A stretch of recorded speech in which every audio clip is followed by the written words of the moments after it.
Welcome, everybody, to the Sentinel Report. I am your host, Alex Newman, and it's a great honor to be with you today. We've got some very special guests coming up, including the Senate president in Wyoming, breaking down some big victories they had just this session.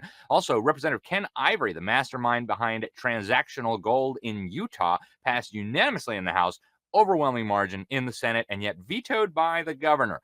But the story doesn't end there. They're working on a veto override, so stay tuned for that. We also have the former head of the National Security Council staff in the Reagan White House joining us to share her thoughts on the latest political news and also some insight into the assassination attempt against Ronald Reagan. You'll want to stay tuned for all that. Now, before we start, a word from the Word. This comes out of Proverbs 28. Verse 13 says, "Whoever conceals his transgressions will not prosper, but he who confesses and forsakes them will obtain mercy." It's a good reminder, folks. You may think you're hiding all those little skeletons in your closet. God knows what you did.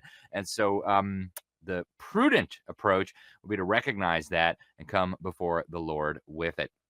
Now, we have a lot of news today, folks, really important things happening around the world that you're not going to hear from the fake media. Before we get there, I want to give a shout out to our friends over at Classical Conversations.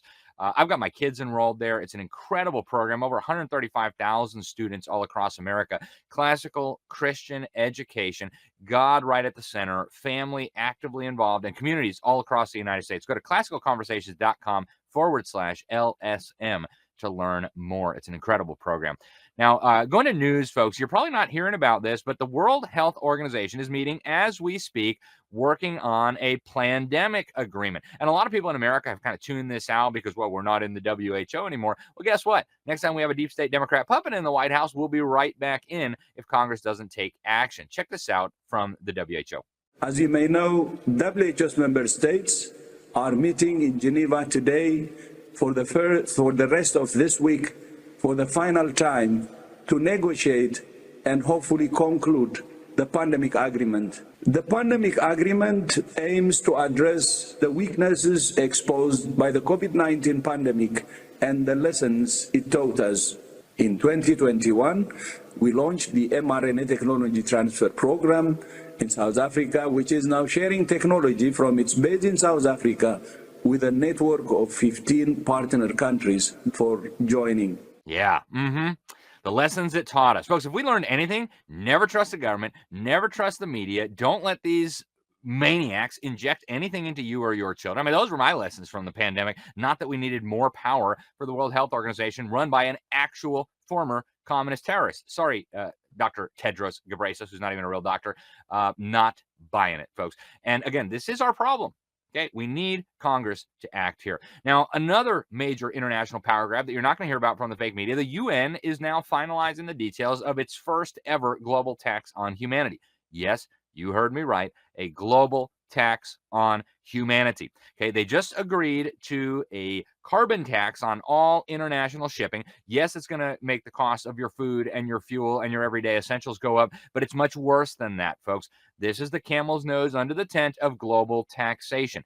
Everybody's talking about, it's going to be paid by Americans. Oh, is the tax going to be too big or too small? That's all superfluous. The real issue is that this is going to allow the UN to reach directly into the wallets of people around the world to fund whatever they want.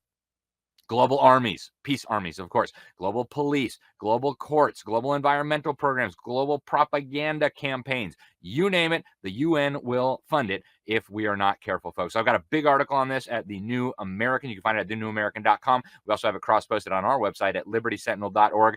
Go check it out. If you were subscribed to our newsletter, you would already know. But folks, this is one of the biggest stories of the year, if not the decade, and nobody is properly breaking it down. So get involved. Call your member of Congress. Now, Robert F. Kennedy Jr., big news, says we're going to know the cause of autism by September. Hint, it looks like vaccines may be under scrutiny. Check it out. The studies that they did were very, very narrow, and there were about 17 studies. The Institute of Medicine, which is part of the National Academy of Sciences, says that 14 of those studies are invalid. And the biggest weakness in those studies is they never studied vaccinated versus unvaccinated group, which is the only way that you can really make this determination. And more importantly, none of the vaccines that are given to children during the first 6 months of life were ever studied. We're going to look at vaccines, but we're going to look at everything. Everything is on the table. Our food system, our water, our air, different ways of parenting, all the kind of changes that may have triggered this epidemic. It is an epidemic. Epidemics are not caused by genes. Genes can provide a vulnerability, but you need an environmental toxin. So we know that it is an environmental toxin that is causing this cataclysm. And we are going to identify it. We are narrowly focused on identifying it and using as many scientists as we can from universities and research centers all over the world to focus them through NIH, through Jay Bhattacharya, to focus them on answering this question. Yeah. Lots of stuff going on, folks. And frankly, we know a lot of people who have children who suffer from autism. We've got to get to the bottom of this. We absolutely must get to the bottom of this. Big Pharma, get out of the way. The American people deserve to know. Now, speaking of Big Pharma and corrupt government, more and more criminal referral requests in states across the country for people like Anthony Fauci and Birx and Walensky and some of the other COVID totalitarians, the branch COVIDians, if you will. The pressure is building, folks. We've got criminal referral requests filed in Arizona, Pennsylvania, Oklahoma, Texas, Missouri, Louisiana, and more. And some of these are being put out by the Virus Law Group and the former Feds Group, Freedom Foundation. Folks, this is really critical. Yes, Joe Biden and his RoboPen may have tried to give them preemptive pardons at the federal level, but that doesn't mean that our state justice systems have to oblige. In fact, Joe Biden, does not have the power to issue state pardons. And so kudos to these states that are looking into this. We must have justice and accountability, not vengeance, justice and accountability. Now, Glenn Beck, I love Glenn Beck. He just revealed that congressmen are terrified of the CIA, which is actually spying on your elected officials. Listen to this. I've been to Washington, I don't know how many times in the last 5 years. I've had congressmen ask me, can you leave your cell phone outside? Let's go for a walk. You're carrying any electronics? Do you have an Apple Watch? No, I don't. Okay. And then they'll say, outside as we're walking, quietly, the CIA is monitoring everything that we're doing in Congress. They're monitoring all of us. And 2 of them have told me, we've been threatened. Behind closed doors, we've been threatened by the CIA. That was a little scary to hear that. And I've heard it over and over and over again. Yeah, 6 ways from Sunday to get back, folks. That is totally inappropriate, and it needs to stop. Call your congressman. Tell him not to cower in the face of this outrageous interference. Now, speaking of Congress, Maxine Waters, communist from California, literally harassing random federal employees outside the Department of Education. I mean, you got to wonder about the people who keep sending this lady back to Washington, D.C. But look at this. Look them in the eye. Come on, hold your face up. Look at him. Let them see you. This is him. Look at it. Yeah, and it goes on, folks. I mean, it's an embarrassment. It is an absolute embarrassment to our country that we have elected representatives who do this kind of childish, clownish behavior. Now, over in Kentucky, lawmakers just overrode the governor's veto, thankfully ending the anti-Christian conversion therapy ban. And folks, they call it conversion therapy. They want you to think that like mean parents and pastors are like torturing kids to try to make them straight. The reality is this is an effort to criminalize the gospel, folks. They don't want you to be able to tell people that Jesus Christ can set you free from bondage to sin. That's conversion therapy in a nutshell right there. And so any effort to ban the gospel must be met with total resistance. We will never remain silent about what Jesus Christ can and does do for us. As the Bible says, such were some of you, right? We can be transformed regardless of what the governor of Kentucky, Governor Bashir, or any other tyrant in government think about it, and we must never to submit to this madness. So thank you to the legislators in Kentucky who overrode this wicked veto to try to protect the rights of free speech and, of course, the preaching of the gospel. Speaking of free speech, Canadian Freedom Convoy leaders have now been officially convicted for protesting the COVID tyranny. Yes, you heard me right. They have now been convicted of mischief, according to multiple sources. Yes, mischief in terms of defying wicked and gross tyranny like shut your church down, take a vax, etc. Not going to happen, folks. Now, the greatest hoax of all time, it looks like the mass graves lie from Canada has officially fallen apart. The government of Canada just quietly and permanently stopped looking for the alleged mass graves of supposed Indigenous children. Because they don't exist. All right. This was another scam to demonize America. It was another scam to demonize the West and Christianity. And it has now officially fallen apart. Now, turning to South Africa, an American pastor has been kidnapped and is being held for ransom.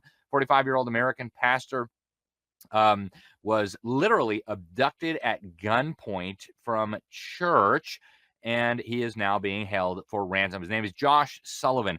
Keep him in prayer, folks. His family has been over there doing ministry for a long time. He's from Tennessee, and this is an absolute outrage, folks. We need to pray for this precious family and the work that they were doing. Kentucky Fried People? Oh man, the new ad by KFC is so outrageous. I don't even know where to start, but I'm going to show you a little bit of it. It ends with a guy walking into a pond of gravy and then coming out as a chicken nugget. I'm not quite sure what that's supposed to represent, like KFC is people. But look at this. It's like a weird cult. Hide your kids from this commercial. You've been warned.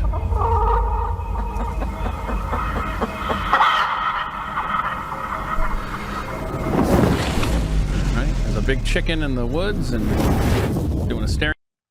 Oh, folks, it gets much weirder. Again, is Kentucky Fried Chicken people? I don't know. You got to ask the ad makers.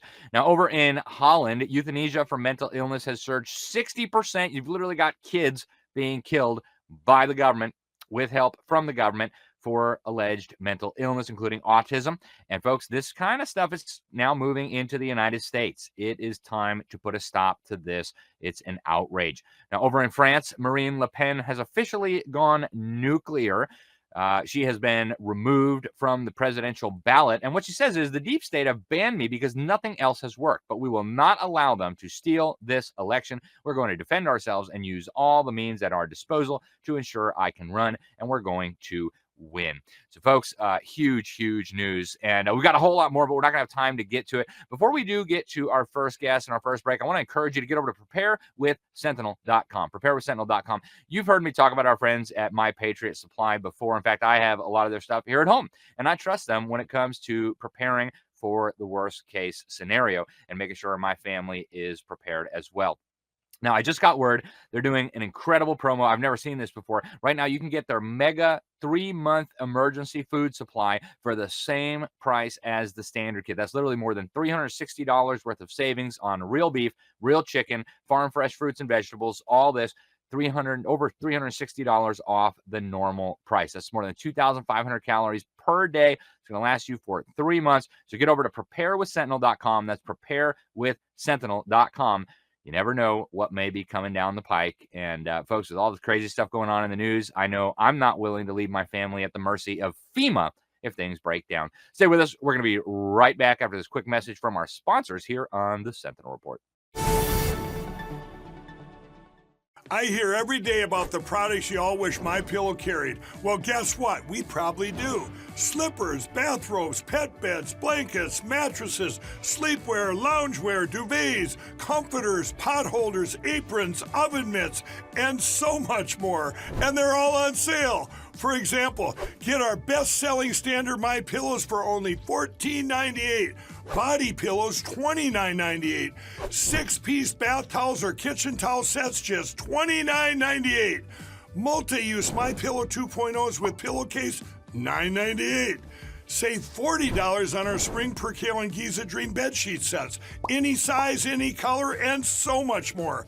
So go to MyPillow.com or call the number on your screen. Use your promo code to save up to 80% on all MyPillow products. And I've never done this before. When you spend $100 or more, you're going to get 2 standard MyPillows absolutely free. Welcome to the Sentinel Report. Alex Newman, your host here. Thanks so much for joining us today, folks.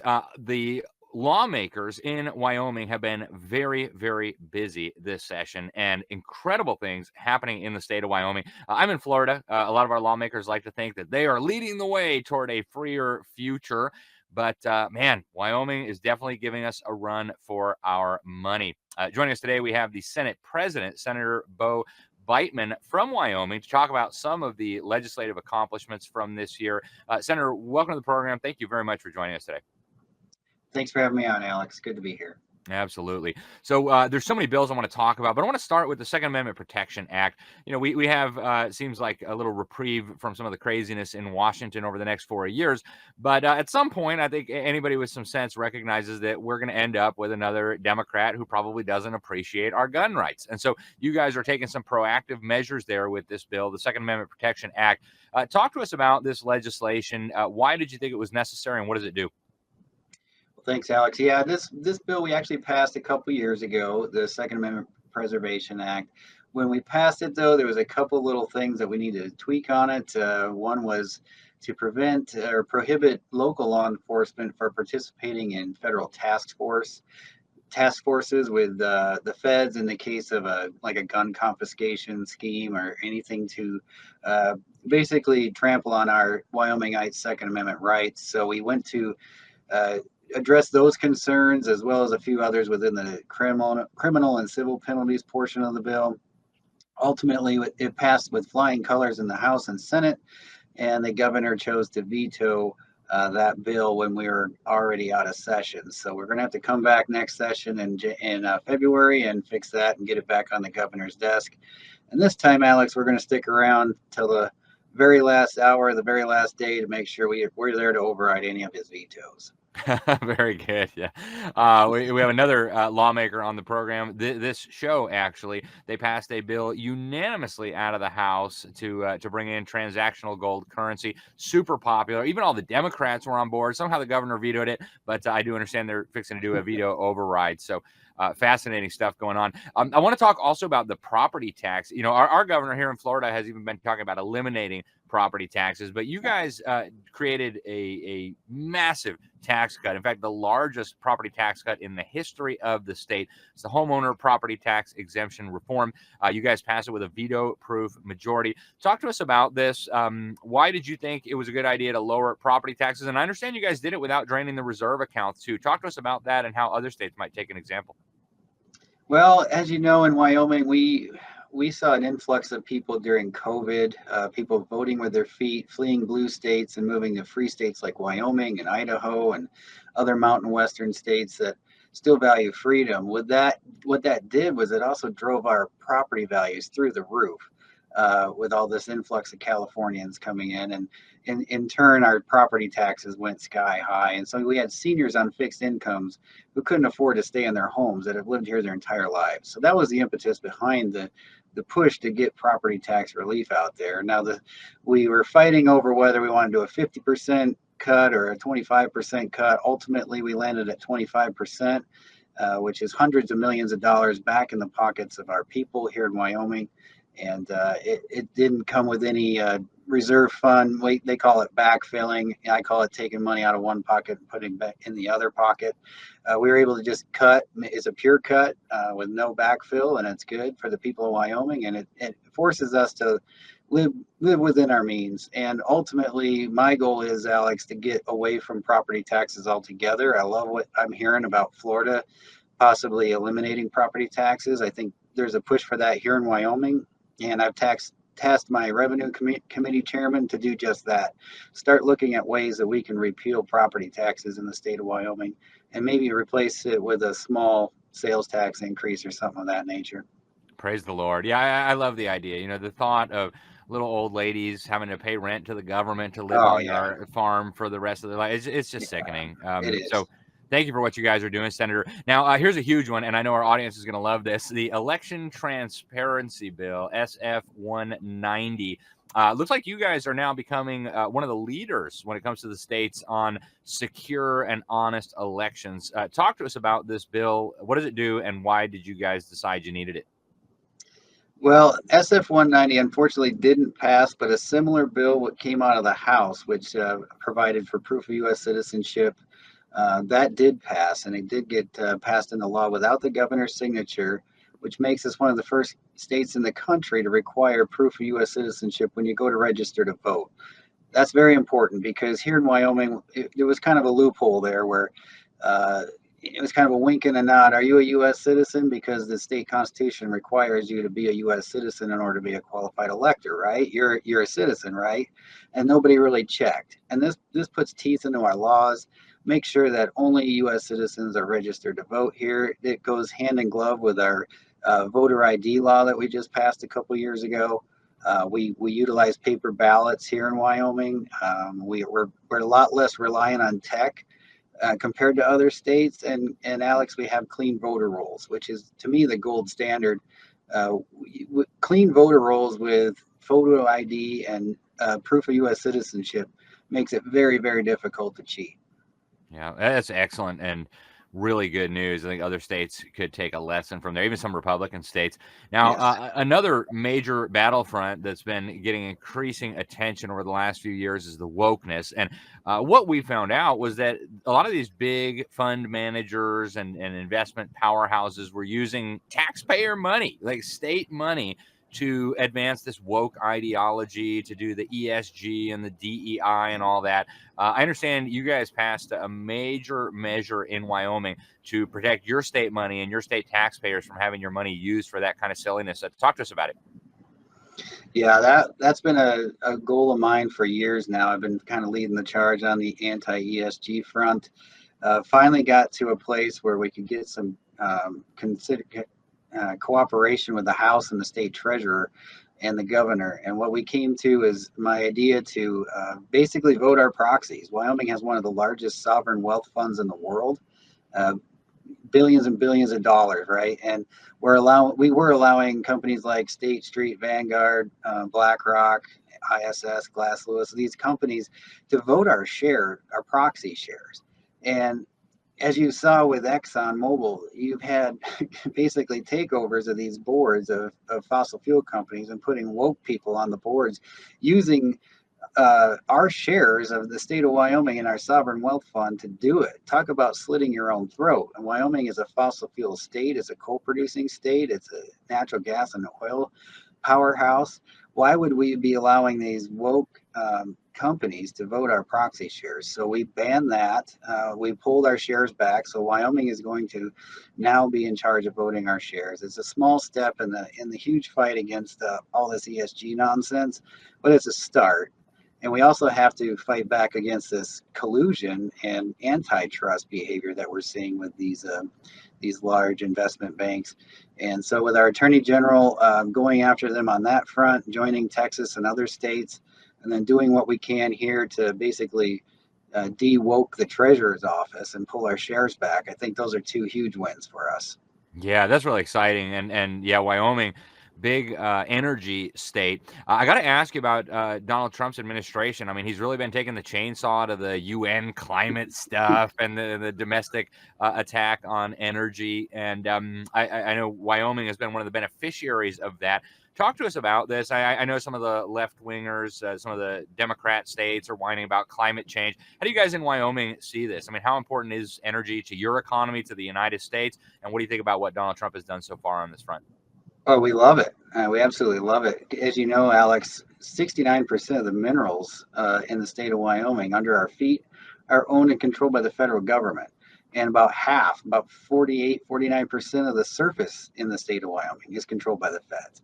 So we are completely at the mercy of whichever federal administration is in charge at the time and their lands policy with regard to federal lands. So if they want to close off federal lands like we saw with the Obama administration and then the Biden administration, it cripples our economy and our ability to produce what the world needs.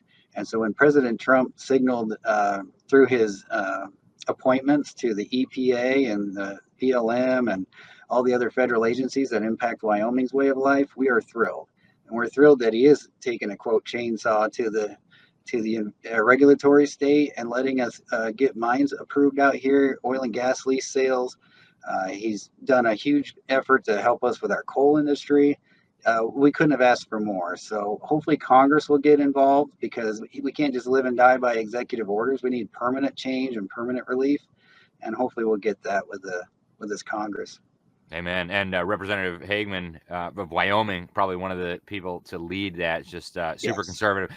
Senator, Wyoming is one of the most conservative states in our country, and I'm very grateful for Wyoming and the people of Wyoming. What's next for you guys? I mean, where do you go from here? Next legislative session? What are you guys planning? Well, yes, we have a budget session coming up, and so we just cut taxes. We're going to continue to cut taxes. and we're going to cut spending. We have a kind of a bloated budget out here. Over the past, I don't know, 6, 7, 8 years, we kind of allowed our budget to get a little bit fat, so to speak. And with oil prices kind of down around $60, hopefully they don't go much lower, but I told my appropriations chairman to go and make us a budget that we can live off of $40 oil. Because if we're going to drill, baby, drill, that's going to put the price of oil down because we're going to produce more, so the supply will go up and the prices will go down. Well, that's great for the average consumer, but when your state government depends on revenue from the sale of oil and gas and minerals, it goes down. So we've got to budget accordingly, and we'll have a nice lean budget coming in the next year. Fantastic. And I'm sure the people of Wyoming appreciate that. Senator, thank you very much. Is there a place on social media people can follow you and the great stuff you guys are doing in Wyoming? Sure, I'm only on X because I still don't like Facebook and what Zuckerberg did over there, but you can find me on X at Bo Beitman, and I don't tweet a whole heck of a lot, but that's where I'm at. Excellent. Senator Bo Beitman, Senate President in Wyoming, thank you very much for joining us today. Thanks for the great work you guys are doing. Keep up the good fight. Thank you, Alex. Absolutely. All right, folks, stay with us. We're going to be right back here on the Sentinel Report with more in just a moment. In 1776, a nation was born, forged in the crucible of revolution. Brave men and women stood together fighting for freedom, liberty, and the pursuit of happiness. Throughout history, the spirit of patriotism has prevailed. The battles may have changed, but the values remain the same. Today, in 2024, we find ourselves at a pivotal moment where the call for unity, freedom, and a better future echoes louder than ever. Introducing Patriot Mobile, the wireless carrier that stands with you. We are committed to supporting the values that make our nation great. With affordable plans and reliable nationwide coverage, Patriot Mobile is not just a wireless service. It's a call to action for those who believe in the American dream. Because this year is not just any year, it's the most important year since our nation's founding. Choose a wireless carrier that shares your values. Choose Patriot Mobile. For free activation, use promo code Newman. Welcome to the Sentinel Report, folks. Huge things happening in Washington, D.C. right now. Big debates about budgets and taxes and energy production and immigration and much more. We have a very special guest joining us to discuss all of this, the Honorable Karna Bodman. She served in the White House for 6 years as Deputy Press Secretary, later as Senior Director of the White House National Security Council. At the time of her departure, she was the highest ranking woman on the White House staff. She also spent 12 years as a journalist in San Francisco, Washington, D.C., and New York City. She joins us today to discuss this and so much more. Karna, welcome to the program. Thank you very much for joining us. Oh, thank you. Delightful to be with you. Thanks for having me. Appreciate it. It's an honor to have you. Thank you. So tell us about what you think on what's going on in Congress right now with these debates that are taking place about budgets, taxes, and energy production. Oh, man. Of course, as many of your viewers know from watching the news every day, it's a very complicated process. They have to use something that's called reconciliation, which is a way to get it all in one bill that has to do with money. And then they have to get it through the Senate, where the senators, of course, Democrats could filibuster it, but so they need to get beyond that 60 vote problem. But actually, I think eventually they will get it done. This is extremely important to the American people because, these tax rates are going to go away. The current ones, which led to the greatest expansion in our GDP and all the rest of it when they were first passed under the first Trump administration. And I recall that this is very similar in a way to the Reagan days where I served in there, because when Reagan came into the White House, the highest tax rate was over 70%, if you can believe it. When he left, it was about 28%. So he cut tremendously. And of course, President Trump is cutting tremendously now. And I do feel it will get done. Hopefully, Speaker Johnson says by the end of May, and that would be good news. Yeah. And what are your thoughts on the tariffs? I mean, everybody's got an opinion on this, but I think yours counts more than others since you've kind of been in the midst of these kinds of fights. What do we make of this? Yeah, we didn't have tariff issues, that long ago, not that much. Look, I agree with the general concept of trying to equalize situations, because there's so many countries that have taken incredible advantage of us with 50%, 60, 100% tariffs on lots of our goods, and it's not fair. Generally, I'm a free trader. The most ideal situation, if they can ever get there, would be get rid of all tariffs. We have zero tariffs. Our partners have zero tariffs. This is what has been recommended in the Wall Street Journal by wonderful economists Steve Moore and Art Laffer and those others that I respect. I'm hoping now that with over 170 countries coming on bended knee, if you will, to cut deals, that President Trump will indeed cut deals to bring them down as much as possible, and then we'll be in much better shape. Yeah. And turning to immigration, we've had open borders essentially for the last 4 years, and obviously some problems there. What do you make of the president's immigration policies? What do you make of what Congress is doing and saying about it? And what should be a prudent immigration policy in your view for the United States? Well, first of all, President Trump campaigned on this. It was a major campaign issue, as we all know. And the latest polls I've seen, some 83% of the American people are in favor of what he is doing on immigration. And we know that he has closed down many things. I'm hopeful that he will get busy building the rest of the wall if they can. And also, we have seen cooperation in Panama, particularly closing that gap. There, people used to flow through. Now they're not flowing through at all, coming up from South America. Mexico and Canada are helping a bit. We still need more help there on fentanyl and whatnot. But basically, Trump is doing a masterful job. He really is. He's cutting back. We're all in favor of legal immigration. We need them. I mean, I even remember back in the Reagan days when he did have worked with Congress to cut back on immigration, but he had something called a Bracero program. And what that was it was a way for immigrants to come in, mostly from Mexico, during the agricultural season, to come in and work as they wanted to do, did a great job. And they could stay for something like 6 months, but we knew who they were registered, and then they took their money and they went back home to support their families. It worked great. Wish we had something like that now. Why do we not have something like that now? I mean, that seems like such an obvious solution. It would make the farmers happy who need help picking the crops. It would make the immigrants happy. They can come and get a good job. It'd make the American voters happy that we don't have a bunch of new people that we have to support with welfare. Why don't we have something like that? Well, we should, but Congress would need to pass it, which they did before. And now the problem is we've got people trying to crowd in here, not just to be farm workers, but they're coming from China and all over Africa and every place else. They're just trying to get in here for a better life. And anyway, I hope that they'll continue to crack down and that we will increase opportunities for talented people, especially those, there are some from India, China, and other places that want to come legally and get a good job and contribute to our economy legally. Yep.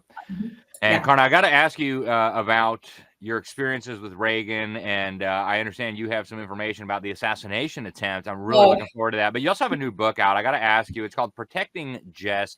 Tell the folks about it. What inspired you to write this, and where does it go? Well, the book, and I think you have a picture of it, and otherwise I have.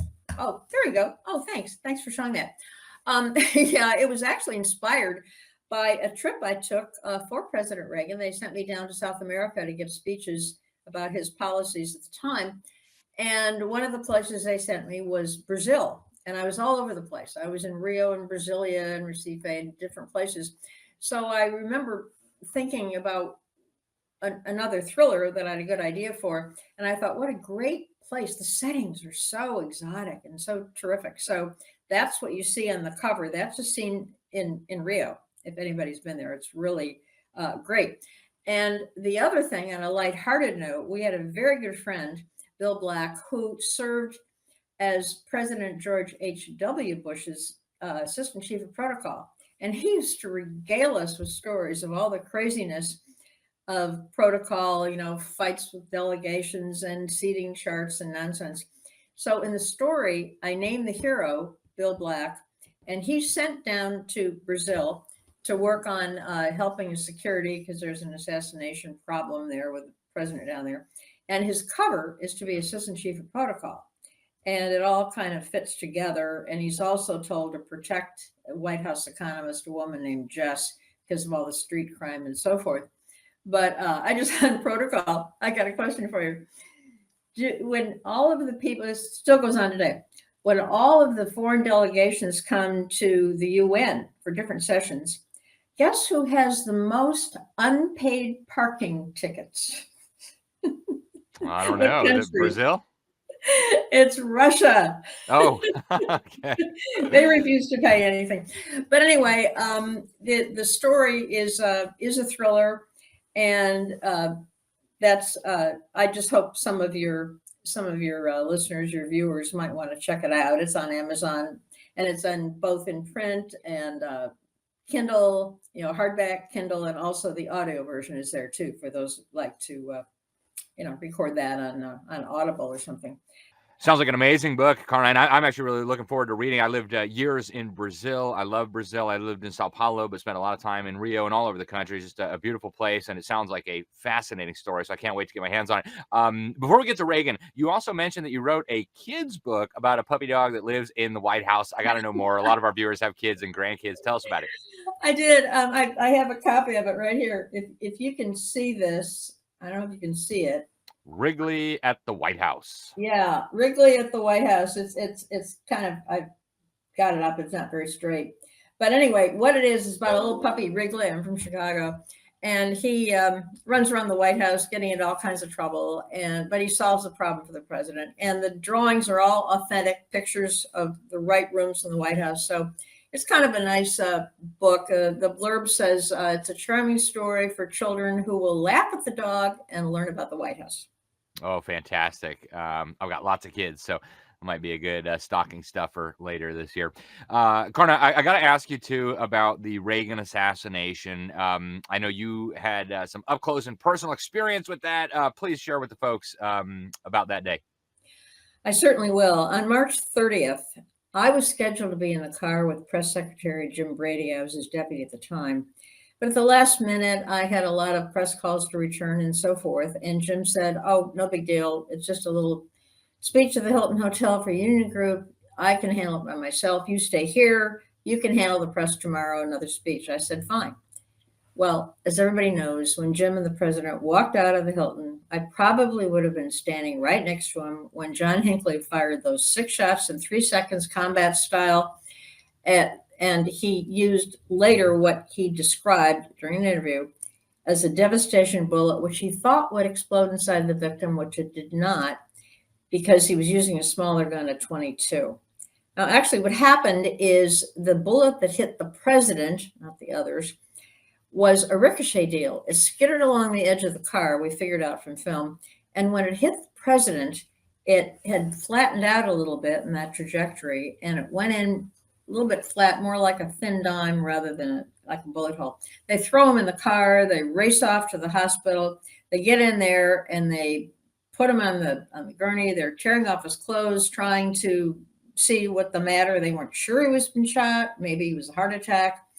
And he looks up and says, "Careful, that's my new blue suit." Oh, so in any event, they finally figured out that, yes, it was a bullet. And Nancy rushes in. She's totally distraught.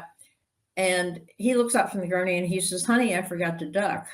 Well, that turned out to be a line he remembered that the old famous prize fighter Jack Dempsey uttered after a knockdown, drag-out fight. Well, then they're wheeling him into the operating room, and all the doctors are around very grave, and he looks up and says, "I hope you're all Republicans." And I say, "Well, yes, sir, today we are." Some were Democrats. I mean, who cares? What we discovered then, after the operation, did not announce to the nation at that time. Do y'all know that bullet was lodged 1 inch from his heart? Oh, wow. Now, on a little slightly better note, when he came out of surgery and woke up in the recovery room, this is a story that I heard from Mike Deaver, his very close friend who was there a lot.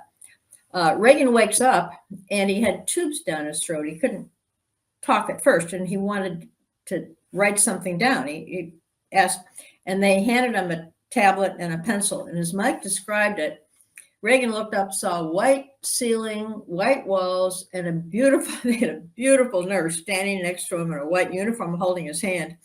And Reagan jots down, "I'm alive, aren't I?"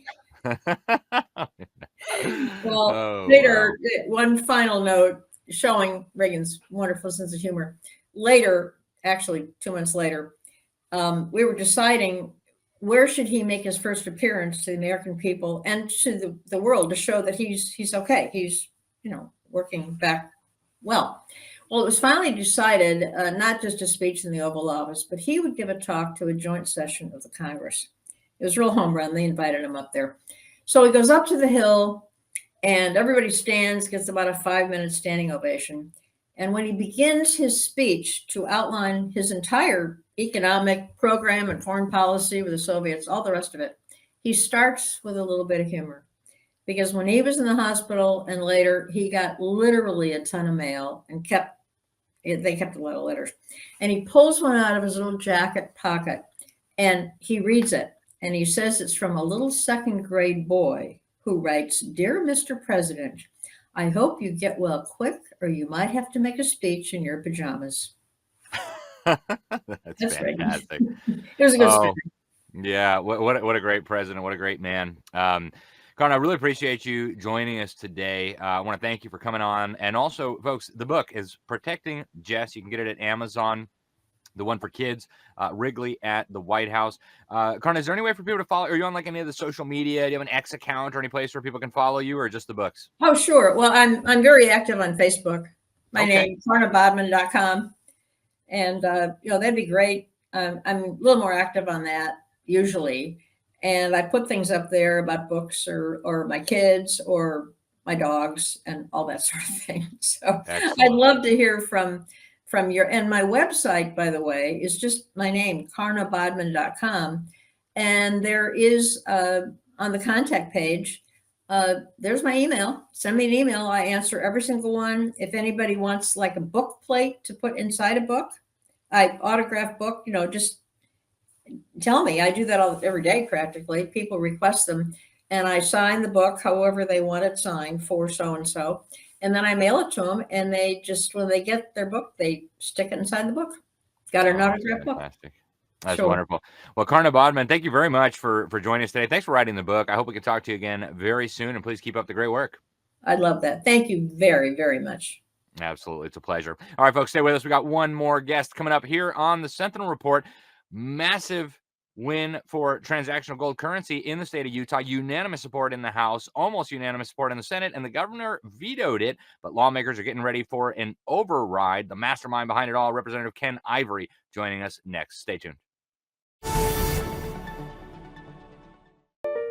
Are you concerned about your child's education? Have you considered looking into alternatives to public school but don't know where to start? Greater Than I Ministries will give you the tools you need with a free Home Educators Kit and 15% off our Thinking Like a Christian Biblical Worldview video series. Available on DVD or streamed to your home or device, this series will thoroughly equip you and your family with the truth you need about the battle of ideas being waged against our families and our nation. And our free Home Educators Kit will provide you with links directly connecting you with all the resources you need if you're considering rescuing your children from the public indoctrination schools. Go to gtimin.com and click the green banner at the top to receive your free Home Educators Kit and 15% off our Thinking Like a Christian Worldview video series. Again, that's gtimin.com and click the green banner at the top. You'll be glad you did.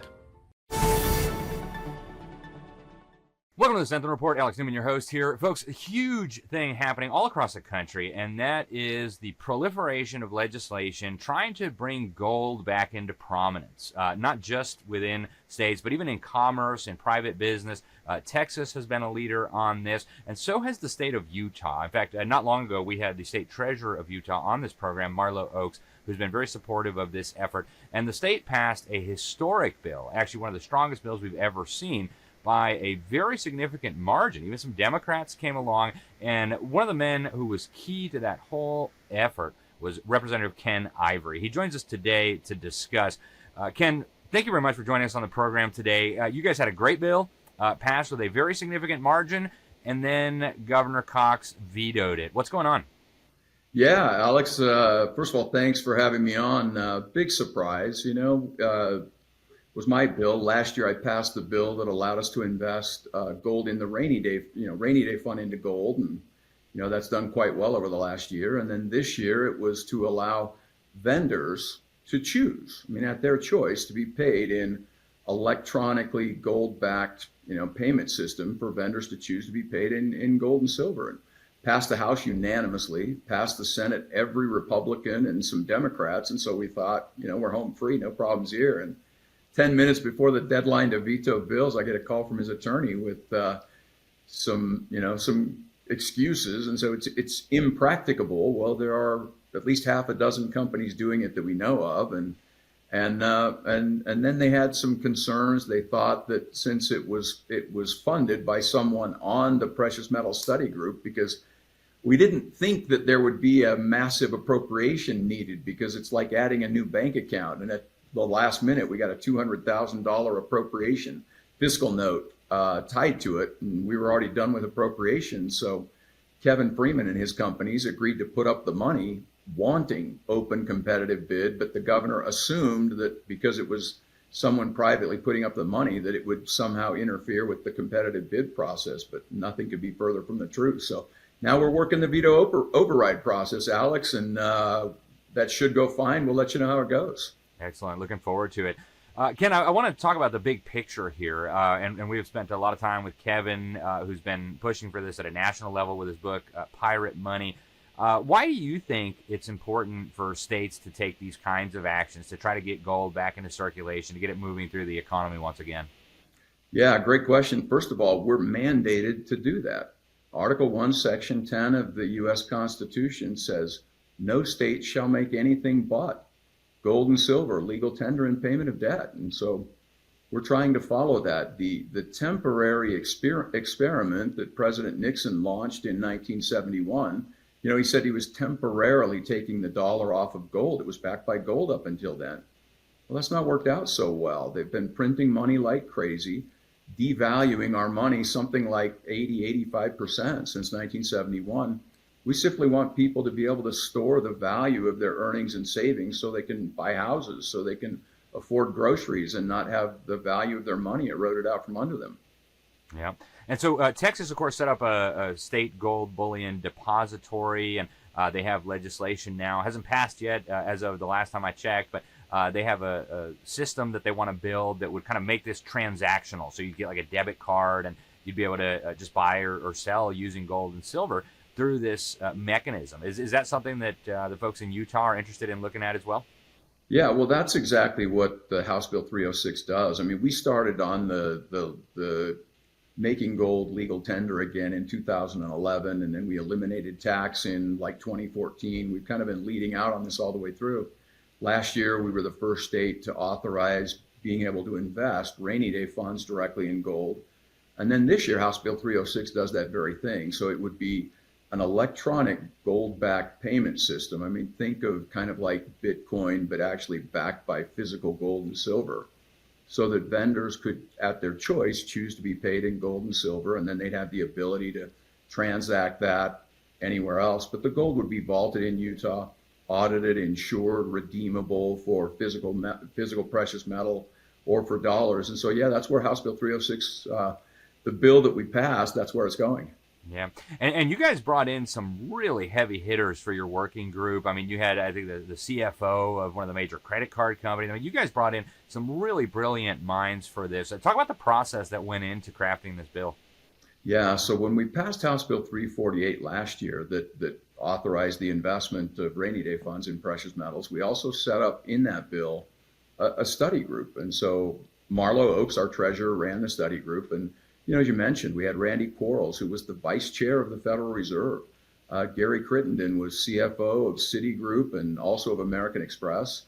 Kevin Freeman, of course, was on there. We had Luke Groman come in and give some advice and questions to the group. Our Bankers Association, Mining Association, Senator Lee's office, senators, House members, governor's office had people on there. And yeah, we studied this throughout the year, and the report came out in November. And at the end of the day, there was a little bit of a difference of opinion as to what is happening with the dollar, whether the dollar was in trouble or not. But everyone was united on whether you think the dollar's in trouble or not, people deserve choice. And under the Constitution, where it dictates to us that we shall make gold and silver legal tender, that everyone deserves choice in how they store the value of their earnings and savings. And that was unanimous out of that study group. Yeah, and that doesn't seem all that controversial, honestly. I'm not surprised you guys were even able to get Democrats. It was controversial with our governor, but pretty much not anyone else. Right, yeah, it's amazing. Ken, I want to turn to the national situation for a moment. Obviously, gold has really been in the news a lot lately between Fort Knox and questions about whether the gold's really there, and Elon Musk talking about a live-streamed audit, and President Trump saying we're going to go see what's going on there.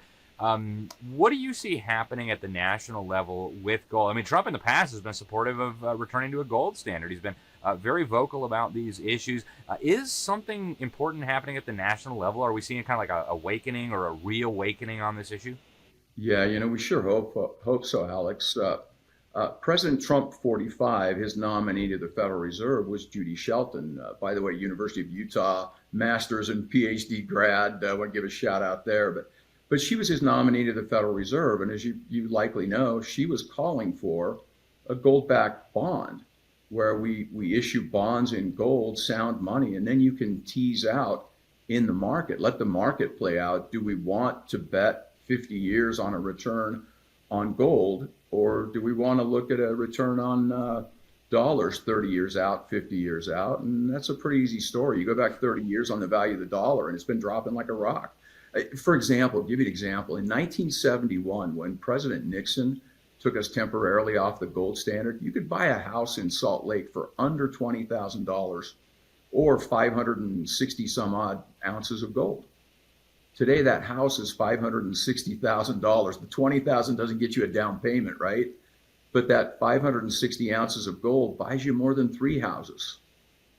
So I mean, gold holds its value, and we believe people should be able to choose how they store the value. I mean, that's the essence of liberty. I mean, think about this, Alex. You go to the butcher and you say, hey, I want a pound of hamburger. And he comes back with a thimble. And you say, no, I wanted a pound, right? Oh, yeah, that's a pound today. We changed what a pound is. And you go to get a house, you go to your architect and contractor and say, I want a 3,500 square foot house. And when you go to get the keys, it fits in the back of your pickup. And you say, wait a minute. Well, no, we changed what a foot is. A dollar was a fixed standard, 31 and 371 and a quarter grains of silver. That was the definition of a dollar. And in the Constitution, it's right in that provision of a fixed standard of weights and measures. So we can measure the economy. We measure our labor. We have a fixed way, a trusted way to transact with each other instead of dollars that are dropping through the floor because they have these inflation targets, which just simply means they're taking away that percentage of the value of our money. And, the Constitution didn't countenance that, and we think we need to get back to that standard and give people that choice of sound money. Amen. So where do you think we should go as a nation from here? I mean, obviously states can do a lot, but some has to be done in Washington, D.C. Where do you think we ought to head as the United States of America? Yeah. States getting back to Article 1, Section 10 and getting back to the Constitution, states can surely do that. But somewhere along the line, after 1971, when before that gold was money, the IRS, as a matter of policy, made it a policy that gold and silver used as money should be taxed. And they're taxing money and taxing get this, they're devaluing the dollar so that when gold just standing still is worth more dollars because the dollar's devaluing, the IRS policy is to tax that difference in value. We think that's unconscionable, and that capital gain tax on gold as money should go away. We call, President Trump could get the IRS to do that. Otherwise, we need to look at ways that the states get together and work with our federal partner to eliminate that capital gain taxation of money, because it's absurd to tax people's money. Yeah, it really is. And so we've got hopefully a veto override coming up here. What's next in Utah? You guys have do you have new legislation you're thinking about for the next session, or is this kind of a stopping point for a little bit? Yeah, no, I mean, Alex, gold is Utah's #1 export. It's also our #1 import because we've got the refineries and all of the rest. It's a critical industry for us. We're a leader in fintech, financial technology. I had a couple of other bills this year that we rolled out, and we'll work on those in the study group going forward. One was to begin building kind of an inflation insurance where we begin to stockpile an income in gold.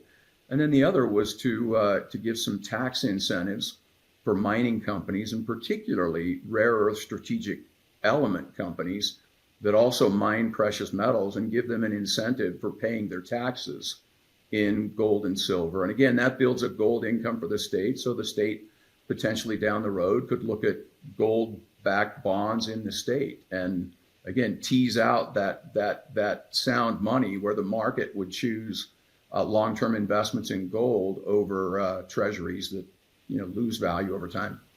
Yeah, it's really exciting, Ken.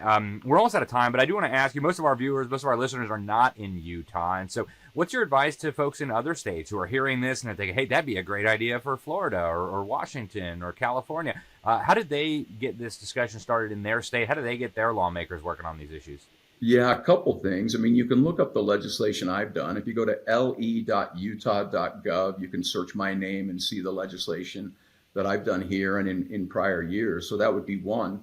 A second way, Alex, is we're actually teaching people how to reclaim their role as the sovereign in America, as the servant leaders, where we exercise our role at the top of the food chain in the government, and we teach our leaders how to represent us and teach them the direction and the job description we need them to do. And that's a website called igovern.us, igovern.us. And we're teaching people how, if we band together, we can reclaim our role as the sovereign, as the boss, the servant leader in this government in as little as 5 minutes a week.